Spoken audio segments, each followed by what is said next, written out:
field force police, because we have a field force police about 3 company to do the operation, sweeps. Yeah. We don't go deep in the forest, but we do the operation into around the city.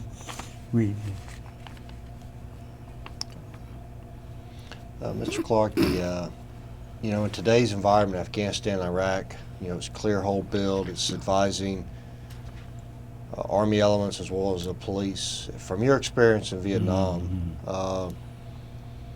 were the police given as much due attention as the Army was, from what you were able to see from your experience?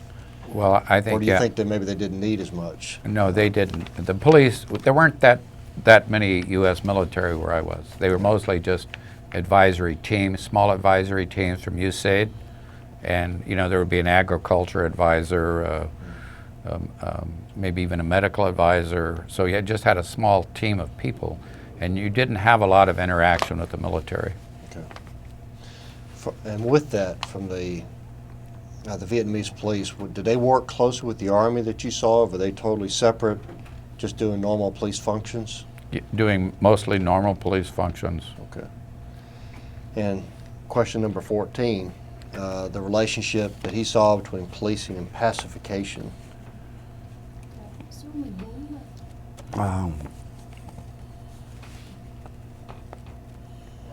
Yeah.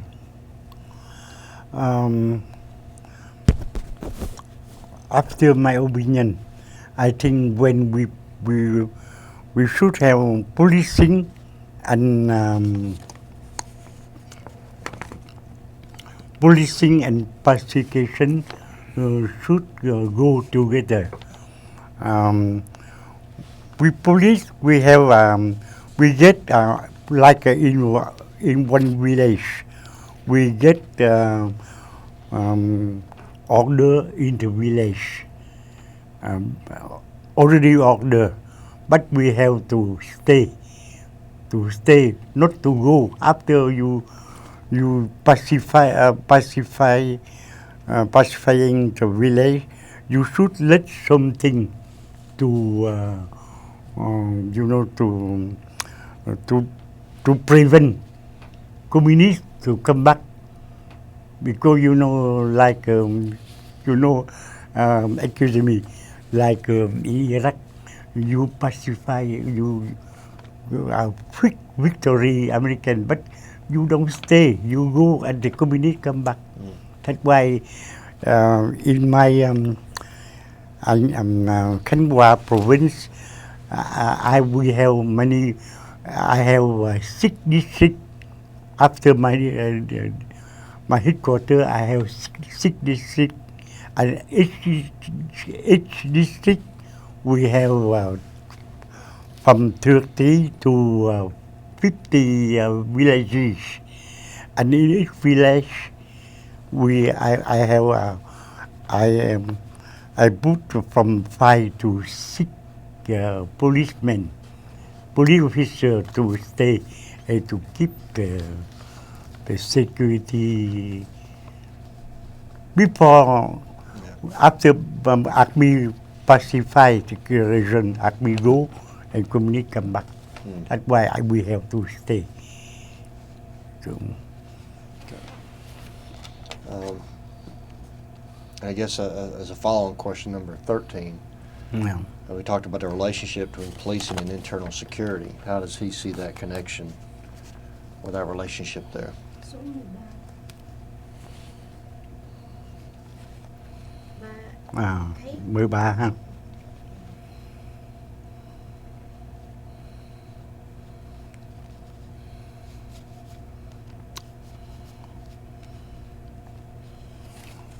Police have a crucial role to secure and to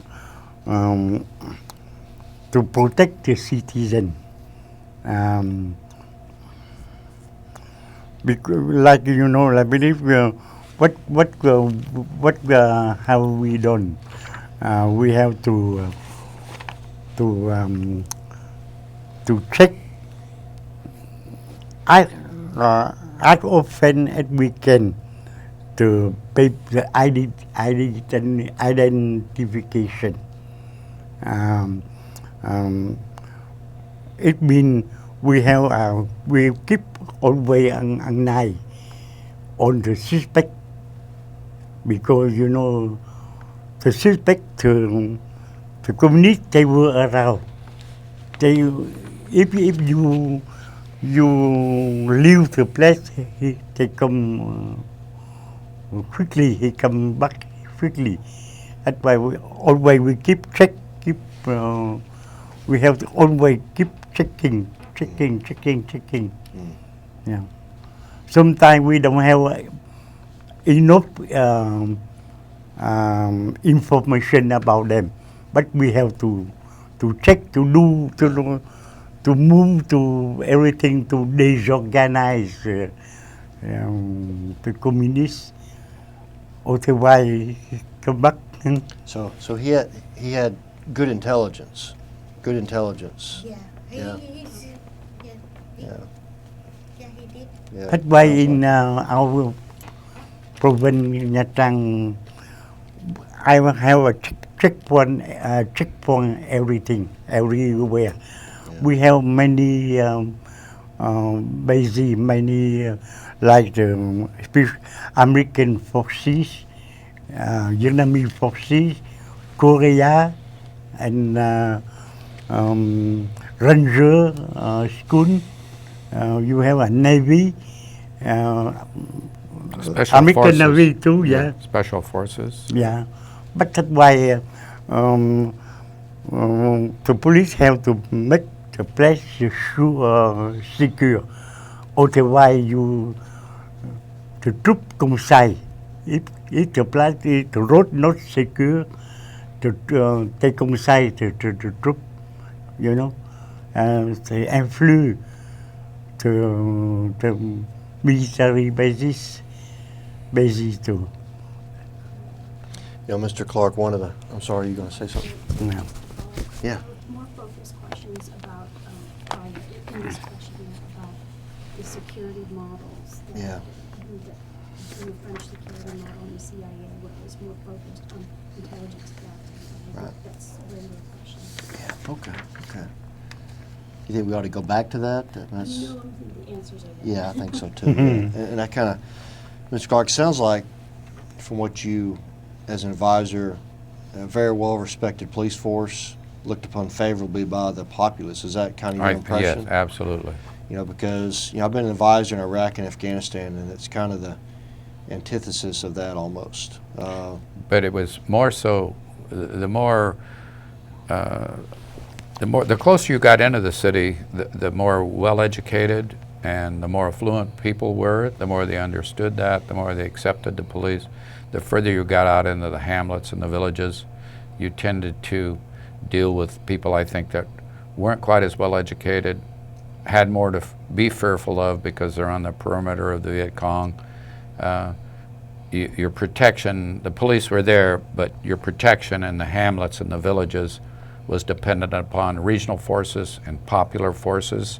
These are civilians that are given arms and trained, and it's their job night and day to keep the communist Viet Cong, and I don't know that all of Viet Cong were communist, let's use the word Viet Cong, that they could infiltrate these villages. And the only combat situations I ever saw were not North Vietnamese versus South Vietnamese Army. They were the small Viet Cong units versus small regional and popular forces, much like a volunteer fire department. They would be up all night, and if there was a possible infiltration, you would have a firefight. And those people did very well in protecting the villages and hamlets. And the police were there more in a civil nature, checking ID cards and all that sort of thing. But I think I gather you saw that as probably one of the biggest threats towards overall security was this in the outlying areas. Yes. You know, where you had that. So. Yeah. I mean, if you're way out here, you're Oh, less yeah. of a threat, and the closer you get to the central government and the central population and the central infrastructure, the more danger you present. Okay. Okay.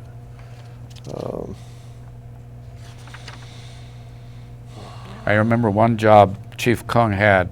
He had to sign identification cards.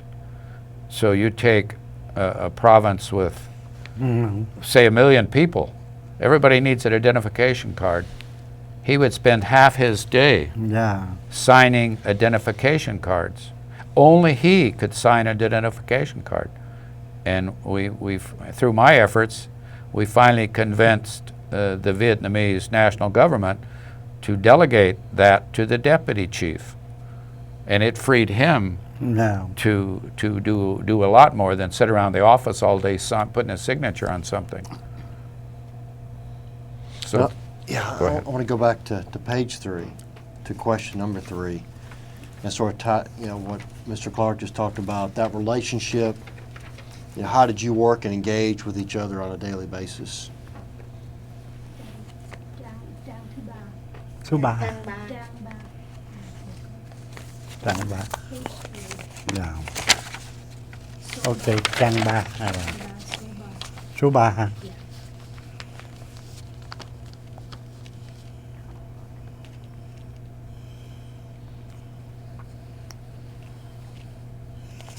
Yeah.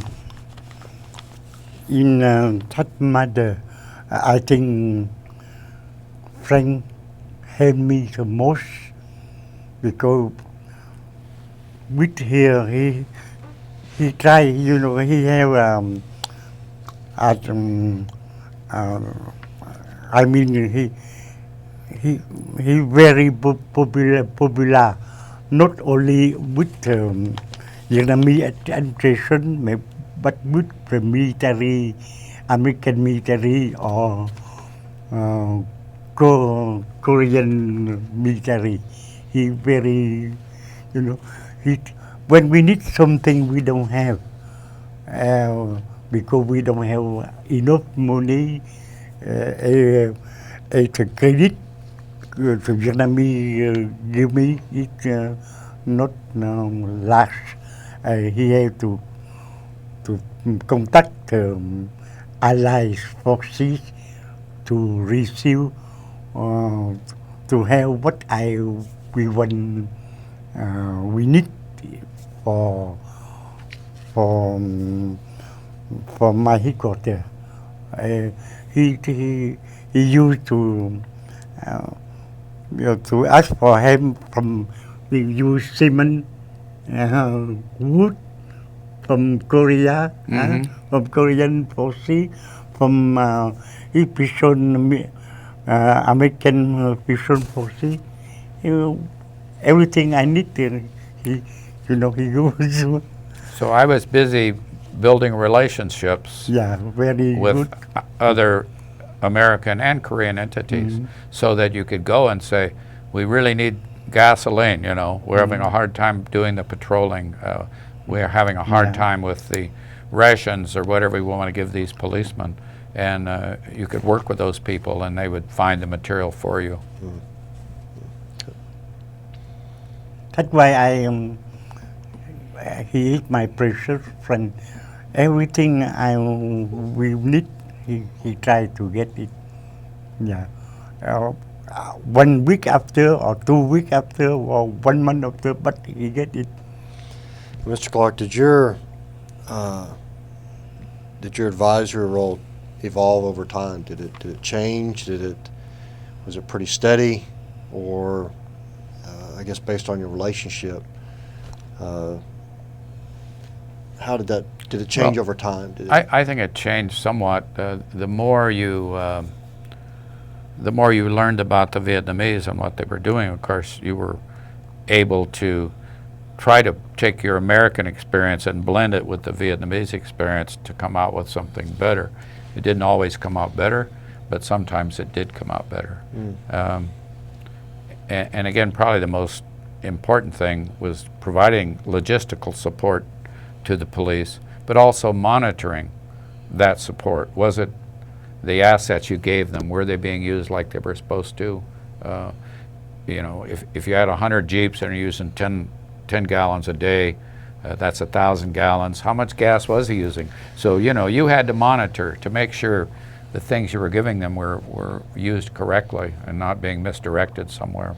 Well, I guess, as a follow-up to that, you know, you're kind of your higher headquarters. Were there measures of performance or measures of effectiveness that you were required to give to your higher headquarters, saying, "Hey, this is how they're doing," et cetera? Yes, you did a monthly report, and it would deal with confiscation of illegal goods, how many village and hamlets did you sweep searching for weapons,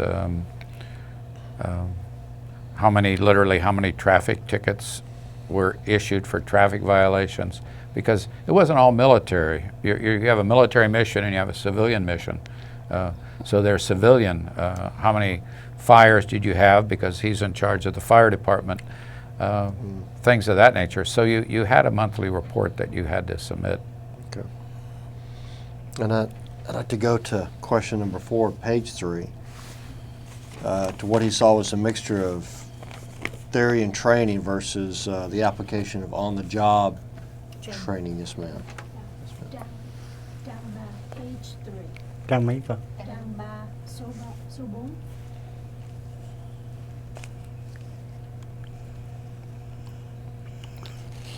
Dạ.